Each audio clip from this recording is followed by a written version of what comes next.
અરરર, TT કાંઈક ટીટોળી મરી ગઈ હોય એવી વાસ આવે છે. સાંભળી જશે. શું બે જણીઓ મારી વાતો કરતી હતી? લે તમે સાંભળી ગયા શીલા ભાભી? ના રે ના, મેં તમારી કાંઈ પર્સનલ વાતો સાંભળી નથી. હું તો મજાક કરું છું.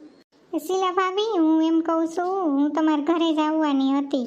પેલા કીધું મદલીને ઘરે જઈ આવું, ત્યાં મદલી હામી મળી. આજે છે ને અમે બધા નવરાત્રિની પ્રેક્ટિસ કરવા જવાના છીએ. 2-4 તાલ નવા બેહાઈ રહે ને તમારે આવું હે શીખવા? આ પંચાતડી ગમે એટલું શીખશે ને તો પંચાતડીને 2 તાલ સિવાય ત્રીજો તાલ આવડતો જ નથી. પોરે એવું જ કરતી હતી, બધાને આડી આડી નડતી હતી. શું કહેશ મદલી, કાંઈ બોલી તું? એ નારે ના શીલા ભાભી, હું તો એમ કહું છું કે ગઈ નવરાત્રિમાં તમે કેવું સરસ રમતા હતા, એવું તો મને ઘોઘીને નથી આવડતું રમતા.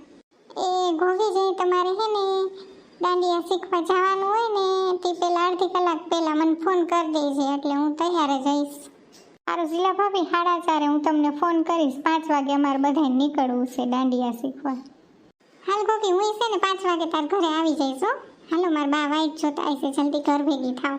એ પર આજ તો ઓલી દોરારીએ કેવા ધક્કા માર્યા બાપા. મારા બાજુમાં હતી ને તે આમ કરીને આમ કોણી કરીને જે કોણી મારે ને ઓલી ટેટુડો લેતા હતા ને તે આમ કરીને ટેટુડો ટેટુડો એમ કરીને જે કોણી આવવા દે ને મારા બાજુમાં, હું તો એની કોણી ખાઈ ખાઈને મરી ગઈ. આ તમારા રાણકાગડી માસીએ આજ તો આડા નાડા જ આવ્યા છે બધી. એક તો એને લેતા તો આવડતું નહોતું અને એને મારા પગ ઉપર પગ દઈ દીધો, એવા ઠેકડા મારે ને. મને નહોતું આવડતું એટલે તો હું શીખવા આવી હતી. હું ખાસ તો ઈ જ જોવા આવી હતી, તમે બધા નવરાત્રિની તૈયારી કેવી રીતે કરો છો ને કેમ ગરબા શીખો છો, એટલે તો હું આવી હતી.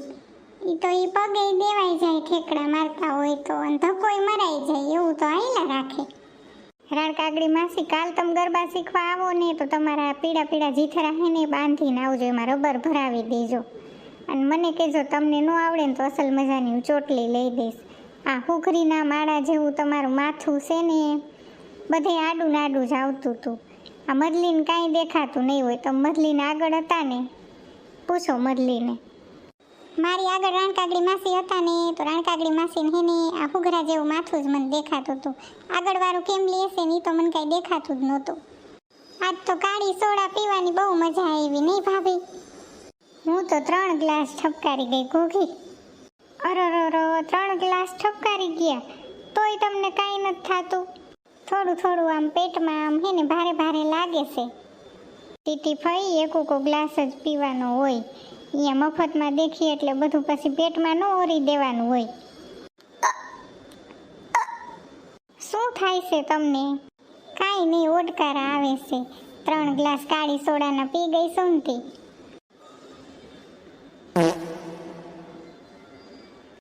અરરર, ટીટી કાંઈક ટીટોળી મરી ગઈ હોય એવી વાસ આવે છે. તું આમ ઊંચી થઈને પાછી આમ નીચે કાં બેસી ગઈ? રાણકાગડી, મેં 3 ગ્લાસ ઓલી કાળી સોડા પી લીધી છે ને એટલે પેટમાં થોડો ગુબ્બારો ચડ્યો છે, એટલે વળી છે ને અવાજ થાય ને એટલે થોડીક હું ઉપર ઉડું છું. ટીટી ફેન, આવો બધો ગેસ ચડ્યો છે ને થોડીક વાર થાય ત્યાં વળી તમે હવામાં આમ ઉછળો હો તો પછી પગે દોયડું બાંધવું પડશે. ક્યાંક હે ને તમે આવી રીતે ગેસ ચડ્યો છે ને પેટ ફૂલાઈને જો કેવડું મોટું થઈ ગયું છે, ક્યાંક હવામાં ઉડી જતા નહીં, નકર અમારે દોયડું બાંધવું પડશે તમારા પગે. તું તો એવી વાતું કરસ જાણી હું તો ગેસવાળો ફૂગો ન હોય એવી. તો કઈ ના કયો તો શું કે ગેસ ચડ્યો છે ગેસ ચડ્યો છે. કાલ છે ને ઘોઘી સર એમ કહેતા હતા કે અલગ અલગ સ્ટેપમાં છે ને દોઢિયું શીખડાવવાના છે, તો કાલે આપણે જવું છે ને? હું એમ વિચારું છું મદલી, સર દોઢિયું શીખડાવે કે ઊંધિયું શીખડાવે, પણ આ ટીટી ફાઈન રાણકાગડી માસી છે ને એને તો 2 તાલ સિવાય કાંઈ આવડતું નથી, એનું શું કરવું? એ ઘોઘી, કાલ આપણે સરની હારે વાત કરી લેશી. સિનિયર સિટીઝનમાં હે ને આ બેને શિફ્ટ કરી દઈએ. એ સિનિયર સિટીઝનનું ગ્રુપ હે ને અલગ હે, એમાં 2 તાલી જ શીખડાવે છે ખાલી. અમે કાંઈ સિનિયર સિટીઝન ભેગા નથી જવાના, અમે થોડી કાંઈ 60-65 વર્ષની હી. હજી તો અમારે હગાઈ નથી થઈ, અમે તમારે ભેગી જ રહેવાની છીએ બે. એ ટીટી ભાઈ, તમે ભલે 60 વર્ષના ન હોય પણ 50 વર્ષે તો પહોંચાશો ને, અને અમે બધા 20 ને 25 વર્ષની ઉંમરવાળીઓ છીએ. અમે ગમે એવા ઠેકડા મારશી ને તો અમને કાંઈ નથી થવાનું, અને તમે અમારી હારે ઠેકડા ઠોક્યા ને તો કદાચ છે ને એટેક આવી જશે. એટલી બધી ચીકાચીક અમારી યારે રમવું એથી જ તમે સિનિયર સિટીઝન ભેગા ધીમે ધીમે તાલ શીખશો ને એમાં શું વાંધો છે? ટીટી આજી ઘોઘી કહે છે ને એની વાત સાચી છે. છેલ્લે સરે આ ચલતીમાં એકદમ સ્ટેપ શીખડાવવાનું ચાલુ કર્યું ને ત્યારે મને તો હાફ ચડી ગયો હતો. મને એમ થયું કે એક બાજુ સોફા ઉપર બેસી જાવ એવું થઈ ગયું હતું મને. રાણ કાગડી માસી તમે ટીટી ફેન રવાડે ચડતા નહીં, તમને એવું લાગે ને કે બહુ થાકી ગઈ છે અને આમ આંફવા માંડીશું તો એક બાજુ બેસી જાજો. ક્યાંક એમ કરતાં ઉલરી ગયા ને તો નામ ઘોઘીનું આવશે ને તમે અમેરિકાએ નહીં પહોંચી શકો.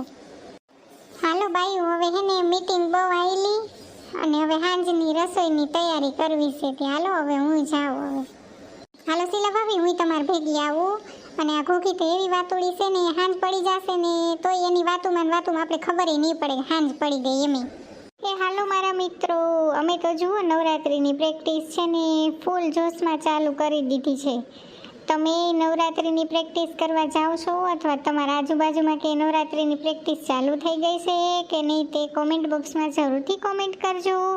અને જો તમને આ વિડીયો ગમ્યો હોય તો ઘોઘીની કોમેડી ચેનલને લાઈક, શેર અને સબસ્ક્રાઈબ કરજો. આવજો મિત્રો.